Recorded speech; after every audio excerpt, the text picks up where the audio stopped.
Oke, menyambung yang tadi kita sudah bicara ibadah sebelum ini. Kita menyanyikan lagu yang sangat indah, Immanuel. Allah beserta dengan kita. Dan di dalam penyertaan Tuhan, justru itu adalah sebuah momen yang Tuhan mau kita pahami dan kita selami, dan bahkan di situ adalah tujuan Tuhan sebenarnya untuk mengalami penyertaan Tuhan. Orang yang mengalami penyertaan Tuhan dan paham tentang penyertaan Tuhan, itu adalah orang yang mengalami sesuatu yang sangat dahsyat. Karena justru pemberian Tuhan yang paling besar itu terjadi saat penyertaan Tuhan. Bukan, catat ini baik-baik, bukan jawaban doa. Bukan jawaban doa. Karena selagi penyertaan Tuhan, itu justru kebutuhan utama kita dijawab sama Tuhan di situ. Contoh ya. Percuma seorang anak dikasih sebuah mainan. Makanya di box-box mainan itu tulisannya ada 2-4, 6-8 gitu ya, 10-12 dan seterusnya. Itu untuk memberikan panduan kepada orang tua, kalau anakmu umur 2 tahun jangan kasih mainan 16 tahun ke atas. Itu sebenarnya begitu. Kenapa? Dirusak sama dia. Udah mahal-mahal dirusak. Jadi percuma kita dapat sebuah jawaban doa. Kalau kitanya nggak berubah, kita nggak jadi pengelola yang hebat, kita rusak jawaban doanya. Bisa jadi sombong. Bisa merasa bahwa itu gara-gara saya lah. Dan akhirnya percuma dapat jawaban doa itu. Jadi tujuan Tuhan yang paling luar biasa dalam hidup kita adalah Allah Immanuel. Penyertaan Tuhan. Karena disitulah manusia diubahkan Tuhan. Manusia menjadi tahan uji. Manusia akhirnya ngerti isi hati Tuhan. Keintiman terjadi saat penyertaan itu terjadi sebelum terima jawaban doa. Jadi saat penantian jawaban doa itu momen yang paling indah. Orang agama Kristen akan kejar jawaban doa. Karena orang agamawi itu akan cari sosok Tuhan dengan semua tata-tata ibadah, ritual-ritual untuk mendapatkan isi hati Tuhan. Atau mendapatkan tangan Tuhan lah untuk memberikan sesuatu kepada dia. Itu orang agamawi. Tetapi orang Kristen yang dikatakan pengikut Kristus, dia akan kejar isi hati Tuhan. Dia akan kejar keintiman sama Tuhan yang terjadi saat penantian jawaban doa. Nah, orang-orang seperti ini adalah orang-orang yang akhirnya saat terjadi sebuah penyertaan itu, dia ngerti, dia paham, dia terima sebuah kebaikan Tuhan. Dia paham betapa baiknya Tuhan dalam hidupnya dia. Kalau enggak cuma sekedar di mulut. Ikuti ini perlahan-lahan, saya mau kita mengerti ini baik-baik. Tuhan sudah kasih kado sama kita. Dan sering kali 2 hal terjadi. Kita nggak pernah buka tuh kado. Kita nggak pernah ngerti isi hati Tuhan. Dan ketika kita buka, kita merasa begini, masa sih ini buat saya? Terlalu indah lah buat saya. Makanya masih terjadi perkataan-perkataan seperti begini dari atas mimbar. Contoh, orang berdoa begini, Tuhan kami mau mulai ibadah kami. Layakan kami ya Tuhan datang ke hadirat-Mu. Kedengarannya bagus nggak? Oh bagus, seolah rendah hati banget doanya. Tapi salah. Harusnya doanya gimana? Tuhan makasih ya. Bahwa ribuan yang tahun yang lalu, Engkau sudah katakan selesai di kayu salib. Dan hari ini Tuhan kami ada di tempat ini. Karena kami semuanya sudah dilayakkan sama Yesus. Terima yang terbaik. Orang-orang seperti begini adalah orang yang betul-betul orientasi pemikirannya adalah, saya udah terima yang terbaik. I have received the best. Catat ini baik-baik. Format ketaatan yang gak pernah dibahas. Belajar terima. Karena selalu didengungkan apa? Hidup benar, hidup kudus, gak ada yang salah, betul semuanya. Berikan yang terbaik, betul. Tapi gimana kita bisa memberikan yang terbaik kalau kita gak pernah punya yang terbaik? Sesederhana itu toh. Saya gak bisa kasih uang kalau saya gak punya uang. Saya gak bisa kasih waktu kalau saya gak punya waktu. Saya gak bisa kasih yang terbaik kalau saya gak punya yang terbaik. It's as simple as that. Dan banyak orang gak belajar terima. Akhirnya terjebak di dalam ranah-ranah agamawi. Ritual-ritual belaka. Yang terjadi adalah orang menganggap bahwa Ibadah kalau sudah selesai di dalam sebuah gedung gereja, dia katakan, gue udah ibadah tadi. Lebih tepatnya sih sebenarnya gini, gue udah ibadah tadi di ICI, selesai. Tetapi sekarang gue lagi ibadah di dalam mall. Tata ibadahnya gimana? Ketika satpam bukain pintu, kita tatap wajahnya. Makasih ya mas, itu ibadah. Ketika kita keluar nanti dari MOI, pasti ada penjaga di toilet. Dan dia selalu begini, makasih. Saya suka menggelitik juga dalam hati saya, gue barusan ngotorin toilet, lo bilang terima kasih. Berapa banyak di antara kita yang stop bilangnya, mas makasih ya, toiletnya bersih banget. Gak sampai 1 menit kita ngomong begitu, kita sedang menjamah hidupnya dia. Itu ibadah. Berapa banyak di antara kita yang kasih tip gede ketika kita makan di bawah. Bagi mereka tuh tip sesuatu banget, ongkos pulang mereka tuh nanti malam. Itu ibadah.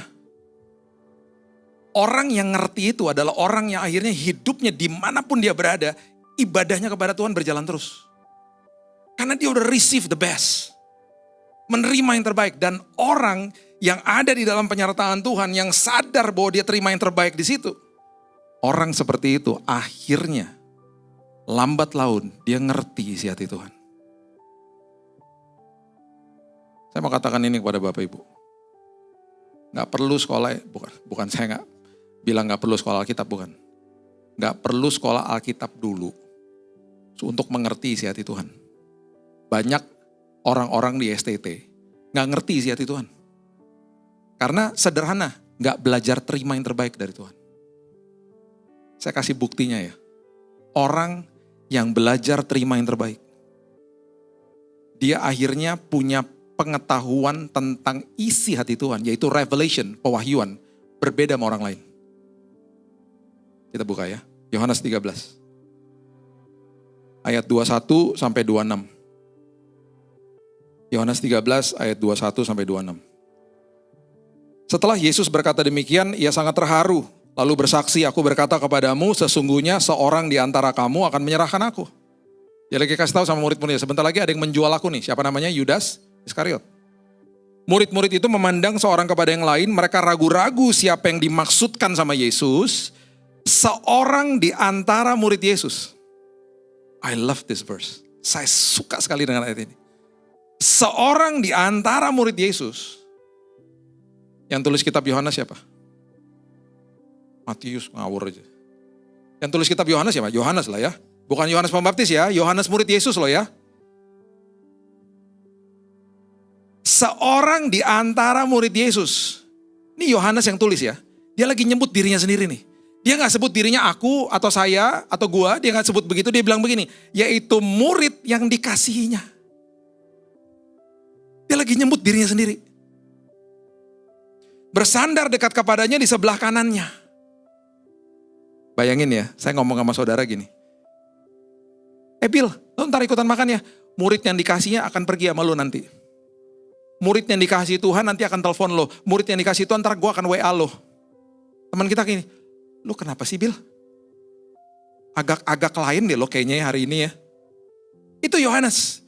Dia sebut dirinya murid yang dikasihinya. Kita kalau gak paham, kita baca ini, narsis banget sih ini orang. Dia gak narsis. Dia lagi fokus sama kasihnya Tuhan kepada dia. Watch what happen. Lihat apa yang terjadi. Petrus itu selalu fokus sama dirinya, kasihnya kepada Tuhan. Seperti orang agamawi. Orang agamawi akan selalu fokus sama kasihnya kepada Tuhan. Ritual-ritual, tata ibadah yang dia lakukan. Makanya ketika terjebak di dalam hal-hal seperti begitu, mereka berpikir ikut Tuhan pakai formula. Gue udah doa, gue udah puasa, kok Tuhan gak jawab sih? Harusnya dia ngomongnya begini, gue udah puasa, gue udah doa, selama gue lagi diproses Tuhan. Dan gue diberkati banget Bill. Gue diubahkan Tuhan. Gue dibuat jadi tahan uji, gue dibuat sabar Bill. Itu orang yang mengerti isi hati Tuhan. Bukan seperti orang-orang seperti itu. Gue udah doa, gue udah puasa, kok Tuhan gak jawab sih? Ikut Tuhan pakai formula. Contoh ya, angka 8 misalnya. Itu tujuan yang Tuhan mau bawa kita. Kita orang Kristen udah terbiasa multiplikasi, ditambah-tambahin. Gak salah, itu gak salah kok. 4 tambah 4, 8. 4 kali 2, 8. 6 tambah 2, 8. Oh naik terus dan tidak turun, betul. Naik tuh gak enak loh. Kalau pakai mobil gigi 1. Kita gak pernah mikir, 10 kurang 2 juga 8. 15 kurang 7, 8. Tiba-tiba terjadi pengurangan. Tiba-tiba terjadi hal-hal yang kita anggap kerugian bagi kita. Tuhan lagi bawa kepada tujuannya Dia yang mulia. Dan kita komplain. Karena kita datang kepada Dia pakai formula. Saya udah masuk ke dalam ribuan gereja selama 26 tahun. Berarti ada ribuan tata ibadah. Ada yang sebelum khotbah semuanya berlutut. Macam-macam. Ada yang mic-nya nancep di sini. Jadi kalau khotbah begini. Terus kalau buat pernyataan lucu gak boleh ketawa kayak gitu. Ketawa dalam hati. Pas sudah selesai ibadah mereka bilang gini, Pak tadi kita ketawa loh Pak dalam hati. Karena mesti sunyi Pak di sini, drum aja kagak ada Pak. Macam-macam toh tata ibadah. Dan tata-tata ibadah ritual-ritual ini disertai juga sama kesalahan-kesalahan orang yang melakukannya. Contoh, seorang gembala sidang di luar kota. Tuhan terima kasih, udah kirim Pak Billy jauh-jauh ke sini. Berkati Tuhan, istri-istri dan anaknya. Sudah diem. Maksud saya Tuhan, istri dan anak-anaknya Tuhan. Gitu. Pas selesai ibadah, emangnya gue Salomo, istrinya banyak. Yang paling kasihan nih, WL. Tuhan! Oh semangat kan di awal ibadah. Kami gak mau malu-malu hari ini Tuhan. Kami mau loncat-loncat. Kami mau bergembira di hadirat-Mu Tuhan. Itu sebabnya Tuhan angkat kemaluan kami Tuhan hari ini. Maksudnya benar, ngucapnya salah. Itu jemaatnya nahan ketawa semuanya. Semua nahan ketawa. Karena baru mulai ibadah kan, nahan ketawa. Tiba-tiba ada yang berteriak di belakang. Jangan Tuhan, aku belum nikah Tuhan. Aduh. Chaos langsung. Kasihan saya sama dia. Dia gak bisa pimpin ibadah dengan benar akhirnya. Saya udah lihat banyak blunder lah. Karena ya gitulah ritual. Makanya apa? Selalu sikap hati kita tuh apa? Hormati agama Kristen. Hormati sinode, denominasi, tata ibadah, ritual. Hormati. Jangan dikultuskan. Jangan kultuskan hamba Tuhan bahkan. Hormati aja. Hamba Tuhan tuh hanya penyampai kabar keselamatan, bukan mediator. Mediatornya Yesus. Amin. Jangan dikit-dikit. Doain dong Pak, doain dong Pak. Doain gak apa-apa. Cuman aktifkan imannya juga dong. Semua kita kan dikasih roh yang membangkitkan Kristus dalam kita. Sama toh berarti kan. 10 tahun lalu orang sakit datang kepada saya. 7 orang sakit loh. Dia tahun yang sama, saya doain meninggal semua. Sampai nama saya itu di 10 tahun lalu agak ketahuan gitu loh sama beberapa orang. Pendeta yang doain orang, cepat ketemu Yesus. Ditelepon dong saya satu hari. Pak, kita dengar Pak Billy kalau doain orang, cepat ketemu Yesus Pak. Iya, kenapa emang? Ini Papa udah sakit di rumah, udah gak ada harapan katanya Pak. Ya maksudnya apa? Jadi gini Pak, kita ini udah berembuk, boleh gak undang Pak Billy ke rumah? Untuk apa? Doain Papa. Terus saya tanya dong, doain apa? Jawabannya rohani banget, supaya yang terbaik terjadi. Terbaik, supaya Papa metong, maksudnya kan gitu. Gimana sih? Karena kenal saya datang sama istri. Di perjalanan saya bilang gini, lucu ya biasa kan hamba Tuhan dipanggil untuk doa kesembuhan, ini doa kematian. Sampai di sana kita berdoa. Oh dia udah terkapar, udah gak bisa ngapa-ngapain. Saya terbaring di sampingnya dia, berdoa sama-sama dia. Di tengah-tengah doa tiba-tiba dia ngomong gini, yang saya lihat datang tadi Bill itu bukan cuma 2 katanya. Kan saya sama istri saya, lebih dari 2. Saya dalam hati gini, wah dia lihat malaikat Tuhan mau menyembuhkan dia. Saya seneng dong, keluarganya kisruh. Malaikat penjemput, malaikat penjemput. Udah ya selesai doa kita pulang. Seminggu setelah itu saya dapat telepon. Pak mujizat terjadi Pak, aduh kaget gue. Mujizat apaan gitu. Papa sembuh total. Udah bisa jalan Pak seperti dapat organ-organ baru. Aduh luar biasa, saya senang banget dong. Saya kasih tahu istri saya, sayang kamu tahu gak si Om sembuh total loh. Istri saya senang juga, dibilang ini luar biasa ya Bill. Pasien pertama sembuh. Yang lainnya mati semua. Jangan kutuskan hamba Tuhan lah udah. Semua kedaulatan dalam tangan Tuhan, amin. Waktu Yohanes ngomong begitu, dia fokus sama kasihnya Yesus kepada dia. Petrus fokus sama kasihnya dia kepada Tuhan. Sama seperti orang hari ini, gue udah gini, gue sih mah hidup kudus gak kayak dia.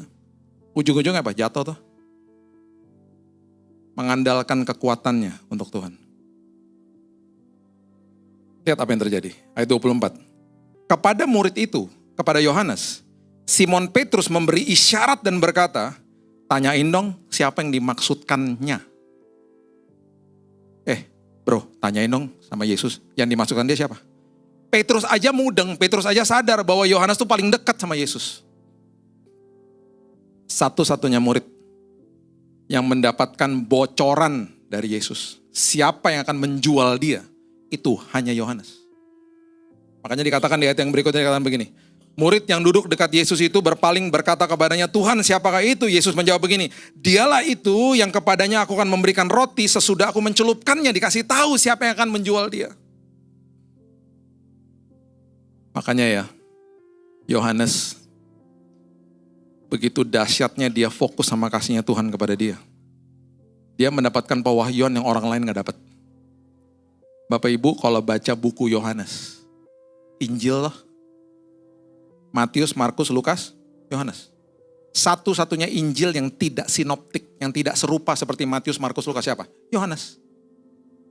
Dia mulai sesuatu, dia mulai di ayat 1, Yohanes 1 ayat 1. Dia mulai sesuatu pewahyuan yang terjadi sebelum kejadian 1 ayat 1. Pada mulanya adalah firman. Kita kalau baca, kita bisa begini. Wow, kok bisa ya dapat pewahyuan kayak begitu? Orang yang fokus sama kasihnya Tuhan kepada dia. Orang-orang seperti begitu akhirnya ngerti isi hati Tuhan. Dapatkan pewahyuan yang orang lain gak dapat. Yohanes. Kalau Bapak Ibu mau baca kisah Yohanes. Dia menulis bukunya demikian rupa. Karena satu-satunya murid yang berdiri di depan kayu salib. Itu cuma Yohanes. Yang lain kabur.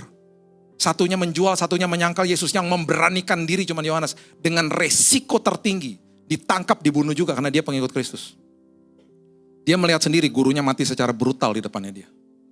Makanya kalau mau baca kasih, tulisan tentang kasih, pengajaran tentang kasih, bacalah kitab-kitab yang ditulis sama Yohanes. Satu-satunya murid yang tidak mati martir, dapat kesempatan dibuang ke Pulau Patmos dan menulis buku yang kita kenal namanya Wahyu. Siapa? Yohanes. Saya cuma mau kasih tahu ini sama kita. Di dalam penyertaan Tuhan selagi nunggu jawaban doa, biarlah bulan ini, bulan Desember yang indah ini mengingatkan kita hari ini. Bahwa kita dikasih kado yang indah. Paling tidak kita bangun pagi besok bilang gini, makasih ya Tuhan. Bahwa Engkau gak pernah berseberangan sama aku. Makasih ya Tuhan. Walaupun aku jatuh bangun, tidak pernah sedetik pun Kau tinggalkan aku Tuhan. Makasih ya Tuhan, kasih karuniamu begitu hebat buat hidupku. Aku mau sadar bahwa aku sudah terima yang terbaik supaya aku bisa memberikan yang terbaik dalam hidupku. Makanya dia bilang begini, kasihilah sesamamu manusia sama seperti aku telah mengasihimu. Berarti belajar dulu terima kebaikan Tuhan baru kita bisa mengasihi orang lain. Pengikut Kristus adalah orang yang bisa sakit hati, tapi tidak akan kepahitan. Sakit hati normal, sama seperti kita kalau jatuh kita sakit badan kita. It's a normal thing.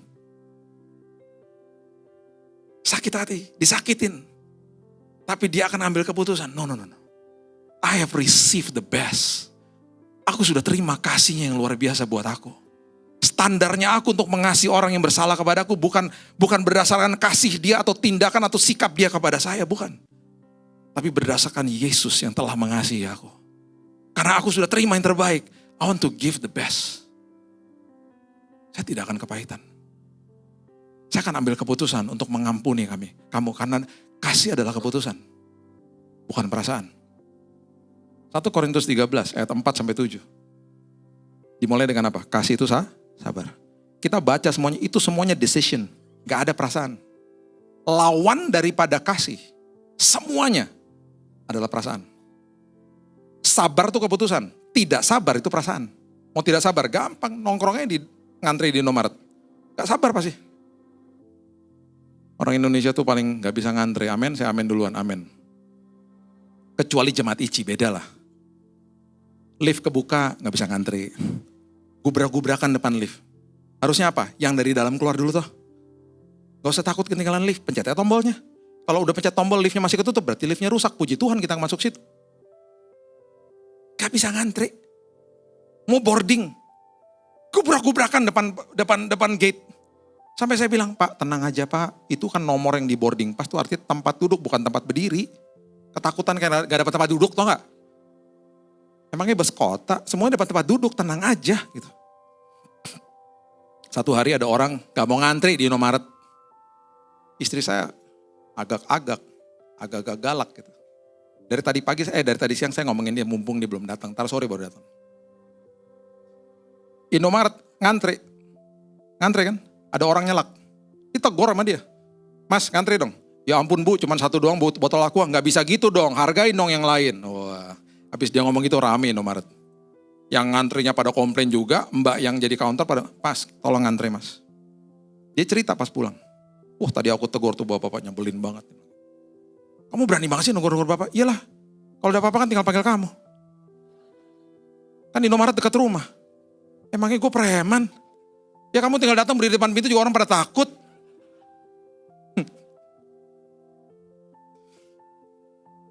Bapak Ibu, kalau kita belajar penyertaan Tuhan, gak kejar-kejar jawaban doa, lihat deh. Kita menerima kebaikan Tuhan, keintiman terjadi, pewahyuan dibukain buat kita. Banyak hal dahsyat terjadi di dalam penyertaan Tuhan, di dalam momen Immanuel itu. Coba lihat lagi. Matius pasal yang ke-9. Ayat 9 sampai 10. Matius pasal yang ke-9 ayat 9 sampai 10. Setelah Yesus pergi dari situ, ia melihat seorang yang bernama Matius duduk di rumah cukai. Orang Yahudi kerja buat penjajah, mengutin cukai. Ya dibencilah.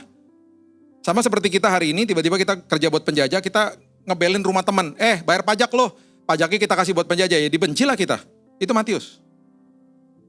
Lalu ia berkata kepadanya, wow, follow me. Ikut aku. Maka berdirilah Matius lalu mengikuti dia. Kemudian ketika Yesus makan di rumah Matius, dia share di grup WhatsApp. Dia bilang sama teman-temannya pemungut cukai, guys datang guys. Lu mesti ketemu sama orang pribadi ini, luar biasa gue diterima. Datanglah banyak pemungut cukai dan orang berdosa makan bersama-sama dengan dia dan murid-muridnya. Terima yang terbaik tuh. Terima the best dari Tuhan. Terima kado terindah tuh. Diterima sama Tuhan. Diterima sama Tuhan. Waktu dia tulis bukunya, buku Matius. Setiap orang yang belajar penerimaan Tuhan, belajar fokus sama kasih Tuhan kepada dia, dibukain macam-macam sama Tuhan. Matius, dia tulis kitabnya. Dia mulai dengan sebuah paragraf yang kita gak pernah mau baca. Judulnya, Silsilah Yesus. Dia lagi kasih hidden gem sama kita, yang sangat berharga, tapi kita gak pernah baca. Saya bukain deh, Matius 1 ayat 1 sampai 3 aja ya, coba lihat. Dia tulis begini, inilah silsilah Yesus Kristus, anak Daud. Waktu dia tulis ini kan dia harus belajar. Kitab gulungan, kitab nabi-nabi, Taurat.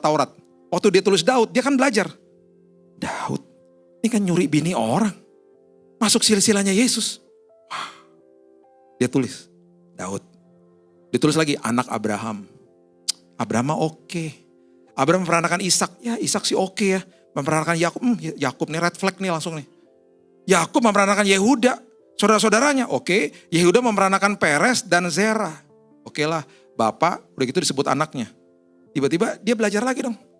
Ibunya siapa ya? Tamar. Waktu dia tulis Tamar itu dia lagi baca Kejadian 38. Tamar itu adalah mantunya Yehuda. Dan Tamar itu dihamilin sama mertuanya. Jadi pasti ada kemungkinan besar waktu dia sebelum terus dia bilang gini. Dalam hatinya, gue masukin gak ya? Tapi gue kan diterima sama dia. Kok silsilahnya dia gak sempurna ya? Dia tulis, dia masukin Tamar. Dia geleng-geleng kepala. Terus dia sampai ke namanya Ruth. Dia juga bingung, ini katanya semuanya harus Yahudi. Kok ini bukan orang Yahudi? Ini orang Moab.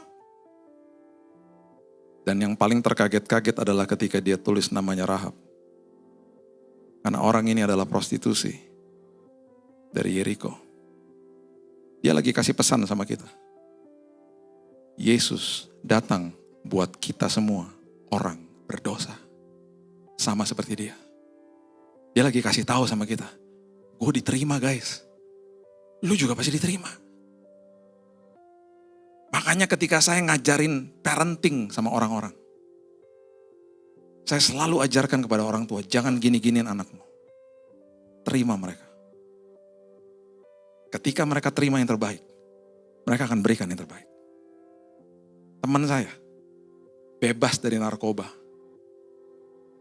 Saya tanya sama dia. Saya baru bulan lalu saya ketemu dia. Lu rehab gak sih? Gue gak rehab, Bil. Terus lu bisa bebas dari narkoba gimana caranya? Tiap kali gue pulang. Plus gue mabok, Bil. Bokap gue nungguin di living room. Dia bukain pintu. Dia tolongin gue, Bil, yang udah mabok. Gue muntah. Ditolongin sama dia, ditemenin sama dia. Terus gue dibawa ke ruang tamu, gue dibuatin teh panas. Gue dibelai sama dia tidur di samping gue. Dia nasehatin gue, Bil, tapi gue gak pernah digini-giniin. Dia cuma bilang gini, udah dong nak. Udah nak. Bil, gue lihat Yesus di hidup bokap gue. Karena gue terima kasih Yesus dalam hidup gue. Gue makin gak mau buat dosa, Bil. Gue mau lepasin semuanya. Karena gue terima yang terbaik. Gue akhirnya bisa memberikan yang terbaik. Satu hari anak saya, Keaton ini saya kasih tahu sama dia. Tahun lalu saya kasih tahu gini. Keaton, kalau kamu diantar sama mobil ke sekolah. Baik itu mobil sendiri, Grab, taksi, apapun itu. Be careful ya, nak. Karena kalau sekolahnya lagi penuh, lagi macet, kadang-kadang kan sekolah keluar di pinggir jalan segala macam. Always look back. Selalu lihat ke belakang. Karena di Jakarta, di Jabodetabek khususnya, ada 18 juta motor. Dan pengendara motor di sini, ya kan pasti masuk dari samping kanan kiri. Kalau buka pintu, gak lihat-lihat, membahayakan mereka, kasihan juga mereka dan membahayakan diri kamu juga. Jadi lihat ke belakang. Satu hari, saya ada pelayanan, teman saya Yosi ini nganterin dia ke sekolah. Pakai mobil saya. Siang hari, saya pulang ke rumah, Yosi bilang gini sama saya. Bang, mobil lo penyok tuh. Kenapa? Tadi pagi dia buka pintu, dia gak lihat-lihat, ketabrak motor. Penyok banget. Sebel saya. Kasih tahu. Bukannya dengerin gitu ya. Biasalah reaksi awal. Saya udah kebiasaan tiap hari, saya peluk anak-anak saya. Dan saya selalu bilang sama mereka, I love you. Dari mereka kecil lah. Malam hari waktu saya ketemu sama dia buka pintu kamarnya. Seperti biasa saya peluk dia. Dan saya tanya gini sama dia. Hi Keaton, how are you? Hi Dad. Terus saya bilang gini, aku dengar tadi pagi kamu ketabrak motor. Bukan aku, Dad, mobilnya. Dalam hati saya juga tahu mobilnya. Cuman saya lagi kasih tahu sama dia bahwa kamu lebih penting daripada mobilnya. Saya gak mau bilang sama dia begini, itu mobil penyok tuh gara-gara. Saya gak mau, mobil itu gak penting. Lebih penting kamu. Dad, dia nangis. Mobilnya penyok, Dad. Aku lupa. Aku main buka pintu aja. Terus saya peluk, saya bilang, it's okay. Kamu oke gak? Kamu ikutan ketabrak gak? Aku gak apa-apa, mobilnya yang ketabrak. Oke. Next time, please, hati-hati ya Dek. Sambil saya peluk. Saya mau tanya sama Bapak Ibu. Berikutnya dia buka pintu mobil. Dia akan ingat nama saya. Dia akan hati-hati bukan karena dia ketakutan sama saya. Tapi karena dia hormat sama Bapaknya. Karena dia terima yang terbaik. He wants to give the best. Makanya ya, kalau ada orang Kristen bilang gini sama saya. Kasih karunia berarti tiket buat dosa. Berarti kamu gak pernah terima yang terbaik. Kalau kamu belajar terima yang terbaik, kamu makin gak mau buat dosa. Sesederhana itu. Karena kasih karunia bukan tiket buat dosa. Kasih karunia memerdekakan seseorang. Satu hari, saya ada pelayanan di hari Sabtu. Saya lagi lewat di daerah Mampang. Saya salah jalur. Harusnya saya terus, ini saya ada di jalur yang semua pada belok kanan. Stuck saya di situ. Jadi saya pelan-pelan lihat spion, Mobil masih jauh, motor masih jauh, saya melipir ke kiri untuk terus. Saya pelan-pelan ke kiri, ya. Kan semua jauh ya, semua jauh banget di belakang. Saya pelan-pelan ke kiri, tiba-tiba mobil saya ditabrak sama motor sekeras-kerasnya. Kubrak, dan waktu saya lihat tuh kayak slow motion, orangnya mental ke atas. Tung. Kubrak jatuh, deg-degan saya. Ini datang dari mana nih, orang tadi di spion gak ada. Mental, dan saya takutnya dia ada apa-apa sama dia kan. Oh, mental, hampir masuk got. Hati saya kesel, juga takut juga gitu terjadi apa-apa sama dia. Dan waktu saya buka kaca mau ngecek, itu motoris-motoris di belakang tuh lagi ngamuk-ngamuk sama itu orang. Jadi rupanya memang dia yang salah. Woi, udah tuh mobil kasih sen, lu ngebut-ngebut aja lo gitu. Karena semuanya lihat kan jauh banget, rupanya dia nggak slow down karena dia ketiduran di motor. Dia begini, motornya terus, ya pada ngerem semuanya, bubrak. Jadi waktu saya dengar orang-orang bilang dia yang salah, saya makin kesal dong sama dia. Wah, lu yang salah ternyata, ya gitu dong. Dalam hati kan, reaksi. Mau pergi pelayanan lagi, jam 2 siang. Saya melipir ke kiri, sebelum saya turun dari mobil, saya bilang gini, Tuhan pimpin saya. Saya gak mau emosi saya nguasain saya, karena saya kesal banget. Apalagi waktu saya lihat mobil penyok abis sudah. Aduh, nyebelin banget deh. Udah gua hati-hati, tetap aja kejadian kayak begini kan. Udah, saya mendekat ke tuh orang. Dikerumunin orang banyak. Tangannya luka, berdarah semua. Bengkak. Saya duduk di sampingnya dia, saya rangkul dia tiba-tiba. Saya tanya gini, Mas, kenapa sih buru-buru? Tiba-tiba dia nangis. Saya kecapean, Pak. Saya ini kurir, Pak. Saya kerja dari hari Senin sampai Jumat. Ini hari Sabtu harusnya hari off saya, Pak. Tapi saya paksa kerja karena saya mesti bayar anak-anak sekolah, Pak. Saya tadi udah lihat Bapak loh, Pak, dari jauh, Pak. Cuman saya ketiduran di motor, Pak. Saya minta maaf ya, Pak. Gitu. Tangannya bengkak, berdarah. Tiba-tiba ada suara dalam hati saya. Doain. Betadin kali Tuhan, kok doain? Tangannya berdarah, ngapain doain? Tapi kan saya udah minta pimpinan Roh Kudus. Jadi saya bilang sama dia, Mas, saya doain boleh gak? Dia juga bingung, doain. Cuman karena dia yang bersalah, ya dia pasrah lah. Udah untung gue mau doain, gue minta ganti. Ya dia iyain aja. Iya boleh Pak gitu. Ya udahlah, dia pasrah. Saya doa lah. Bapak yang baik. Saya berteriak pinggir jalan. Kasih karuniamu cukup bagi dia Tuhan. Saya rasa hadirat Tuhan. Tiba-tiba kan saya lagi megang dia. Dia nangis. Terjadi kebangunan rohani. Di pinggir jalan. Habis setelah saya doa. Suara kedua Roh Kudus bilang gini. Habis ini kasih uang Bil. Enak aja. Mobil gue penyok kok kasih duit Gimana sih? Tapi ya udah, saya kan ikutin pimpinan Roh Kudus, jadi saya ambil uang lah di mobil. Dengan berat hati itu, saya, Mas, buat Mas. Jadi tolak sama dia. Pak, jangan Pak, saya yang salah Pak. Kok Bapak yang kasih saya uang, udahlah ambil aja buat anaknya Mas. Tuhan baik loh Mas. Kita dipertemukan. Walaupun dengan cara yang gak enak. Tapi Tuhan sayang sama Mas, buktinya Mas didoain kan, enak kan Mas rasanya kan Mas. Iya Pak, teduh loh hati saya Pak gitu. Kasih uang lagi. Lain kali kalau ketemu jangan gini janjian ngopi gitu masa tabrak-tabrakan gitu. Udah saya pulang. Hati saya senang karena firman Tuhan bilang apa? Kalau kamu berbuat baik dan orang itu gak bisa balas, kamu dibuat berbahagia. Lukas 14. Waktu saya pulang ke rumah, saya kasih tahu istri saya, sayang mobil ketabrak. Kok kamu senyum-senyum aja mobil ketabrak? Iyalah itu kan barang fana. Yelah. Terus saya cerita soal si Mas yang tadi. Itu kan jiwa lebih berharga di mata Tuhan daripada mobil barang fana, walaupun dalam hati ngeris, mobil penyok. Terus saya bilang gini sama istri saya, kamu tahu gak sebelum saya tinggalin dia, saya kasih dia pesan-pesan sponsor. Kamu bilang apa? Mas, punya YouTube gak? Ada. TikTok? Tulis apaan? Billy Lantang. Kan keluar kan?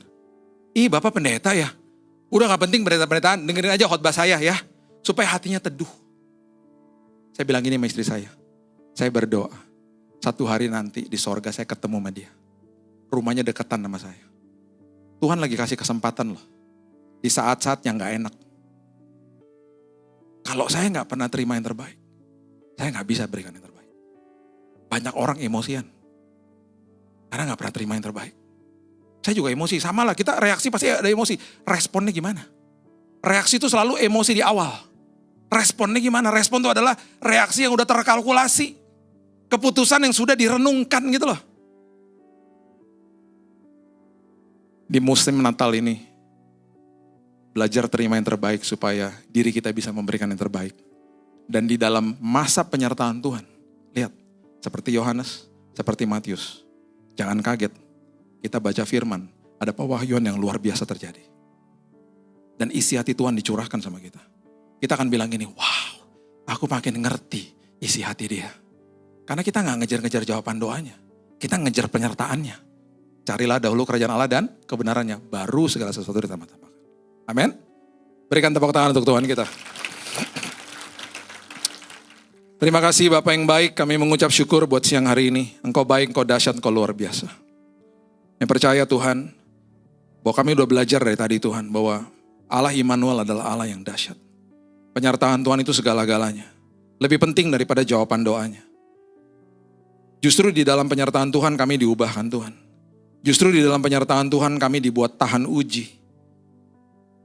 Bahkan kami bertumbuh di dalam kasih karunia. Seperti Petrus katakan, supaya kami tidak tersesat dan tidak kehilangan pegangan. Itu sebabnya hari ini Tuhan, apapun yang terjadi dalam hidup kami mau belajar seperti Yohanes, seperti Matius, menerima yang terbaik. Belajar fokus sama kasihnya Tuhan kepada kami. Dan kami percaya hidup kami jadi kado buat orang lain. Hidup kami jadi pemberian yang berharga juga bagi orang lain. Karena kami sudah terima yang terbaik. Bapak yang baik menteraikan firman ini, karena kami juga sudah dimeteraikan hidup kami sama Roh Kudus. Hanya di dalam nama Tuhan Yesus, kami sudah berdoa dan senantiasa mengucap syukur. Kita sama-sama katakan, amin. God bless you.